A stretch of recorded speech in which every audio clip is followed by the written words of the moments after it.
ರಾಜ್ಯ ಚುನಾವಣಾ ಅಖಾಡದಲ್ಲಿ agenda set politics ನಡೀತಾ ಇದೆ. ಕಳೆದ ಒಂದು ವಾರದಿಂದ ಕಾಂಗ್ರೆಸ್ ಬಿಜೆಪಿ ಕಸರತ್ತನ್ನ ನಡೆಸ್ತಾ ಇವೆ. ಎಲೆಕ್ಷನ್ ಅಜೆಂಡಾ ಸೆಟ್ಗೆ ತಂತ್ರಗಾರಿಕೆಯನ್ನ ರಚಿಸಿದ್ದಾರೆ ಪಕ್ಷಗಳು. ಇದರಲ್ಲಿ ಯಾರಿಗೆ ಲಾಭ ಸಿಗುತ್ತೆ, ಯಾರಿಗೆ ನಷ್ಟ ಆಗುತ್ತೆ, ನಿಮ್ಮ ವಿಸ್ತಾರ ನ್ಯೂಸ್ ನಲ್ಲಿ ಎಕ್ಸ್ಕ್ಲೂಸಿವ್ ಡೀಟೇಲ್ ಅನ್ನು ನೋಡ್ತಾ ಹೋಗೋಣ.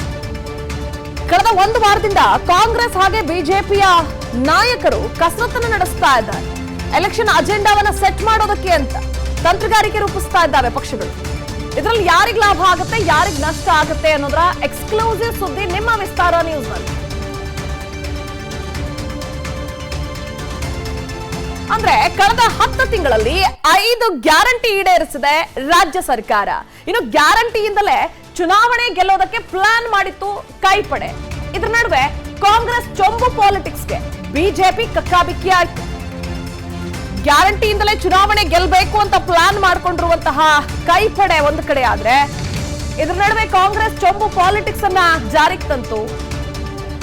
ಇಲ್ಲಿ ಬಿಜೆಪಿ ಕಕ್ಕಾಬಿಕ್ಕಿ ಆಯ್ತು. ಕಾಂಗ್ರೆಸ್ನ ಚೊಂಬು ಪಾಲಿಟಿಕ್ಸ್ಗೆ ಬಿಜೆಪಿ ಚಿಪ್ಪು ಪಾಲಿಟಿಕ್ಸ್ ಪ್ರತ್ಯಸ್ತ್ರವನ್ನ ನೀಡಿದೆ. ಕಳೆದ ಒಂದು ತಿಂಗಳೊಳಗೆ ನಡೆದ ಘಟನೆಗಳೇ ಇಲ್ಲಿ ಬಿಜೆಪಿಗೆ ಪ್ರಮುಖ ಅಸ್ತ್ರಗಳಾಗಿ ಪರಿಣಮಿಸಿವೆ.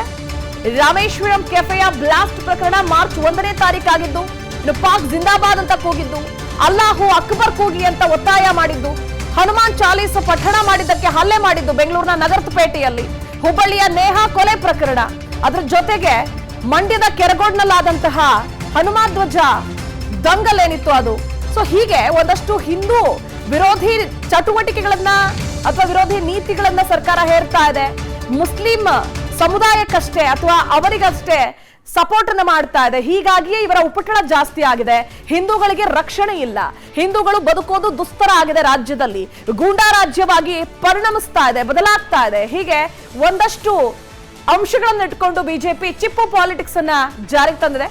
ಈ ಬಗ್ಗೆ ಹೆಚ್ಚಿನ ಡೀಟೇಲ್ಸ್ ನೀಡ್ತಾರೆ ನಮ್ಮ political bureau chief Maruti Pavagada. ನೇರ ಸಂಪರ್ಕದಲ್ಲಿ ಜಾಯ್ನ್ ಆಗ್ತಿದ್ದಾರೆ.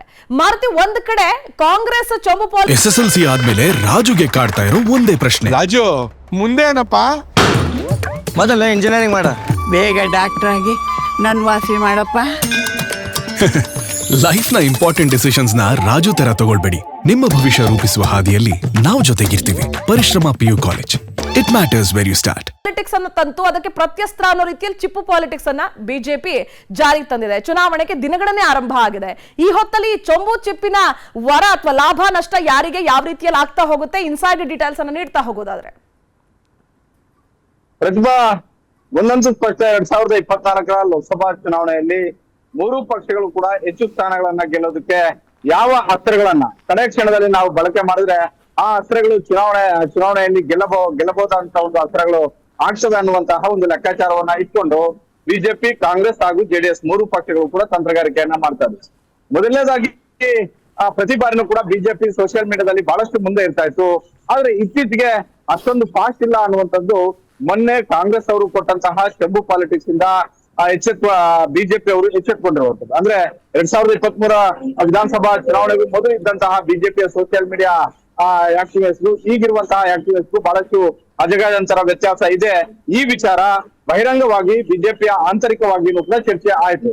ಚೊಂಬು ಪಾಲಿಟಿಕ್ಸ್ಗೆ ಸಹಜವಾಗಿಯೇ ಬಿಜೆಪಿಯ ರಾಜ್ಯ ನಾಯಕರು ಕೂಡ ಅಸಮಾಧಾನಗೊಂಡಿದ್ದಾರೆ. ಎಲ್ಲೋ ಒಂದ್ ಕಡೆ ನಾವು ಎಡವಟ್ಟು ಮಾಡ್ಕೊಂಡ್ವಿ ಅನ್ನುವಂತಹ ಒಂದು ಅಸಮಾಧಾನಕ್ಕೂ ಕೂಡ ಕಾರಣ ಆಗಿದೆ.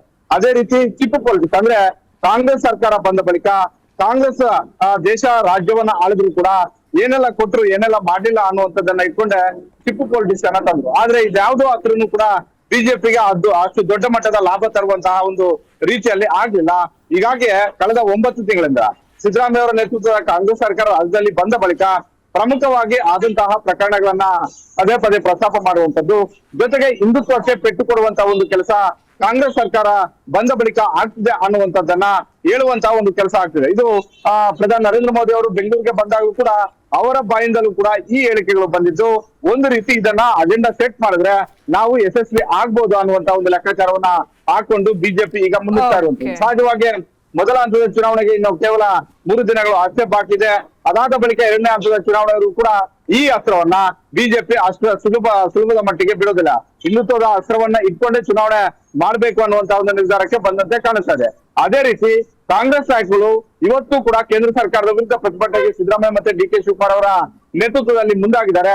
ನಮಗೆ ಚೆಂಬು ಕೊಟ್ರು ಅನ್ನುವಂತ ಒಂದು ವಿಚಾರವನ್ನೇ ಪದೇ ಪದೇ ಪ್ರಸ್ತಾಪ ಮಾಡುವಂತ ಒಂದು ಕೆಲಸವನ್ನ ಮಾಡ್ತಾ ಇರುವಂತದ್ದು.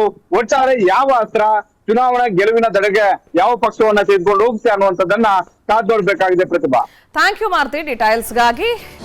ಅನುಕ್ಷಣದ ಸುದ್ದಿಗಳಿಗಾಗಿ ವಿಸ್ತಾರ ನ್ಯೂಸ್ ಯೂಟ್ಯೂಬ್ ಚಾನೆಲ್ ಸಬ್ಸ್ಕ್ರೈಬ್ ಮಾಡಿ. ಹೊಸ ಸುದ್ದಿಗಳ ನೋಟಿಫಿಕೇಶನ್ಗಾಗಿ ಬೆಲ್ ಐಕಾನ್ ಕ್ಲಿಕ್ ಮಾಡಿ. ಲೇಟೆಸ್ಟ್ ಅಪ್ಡೇಟ್ಸ್ಗಾಗಿ www.vistaranews.com ವೆಬ್ಸೈಟ್ಗೆ ವಿಸಿಟ್ ಮಾಡಿ. ಅಂಗೈಯಲ್ಲೇ ಜಗತ್ತಿನ ಸುದ್ದಿ ತಿಳಿಯಲು ವಿಸ್ತಾರ ನ್ಯೂಸ್ ಕನ್ನಡ ಆಪ್ ಡೌನ್ಲೋಡ್ ಮಾಡಿ.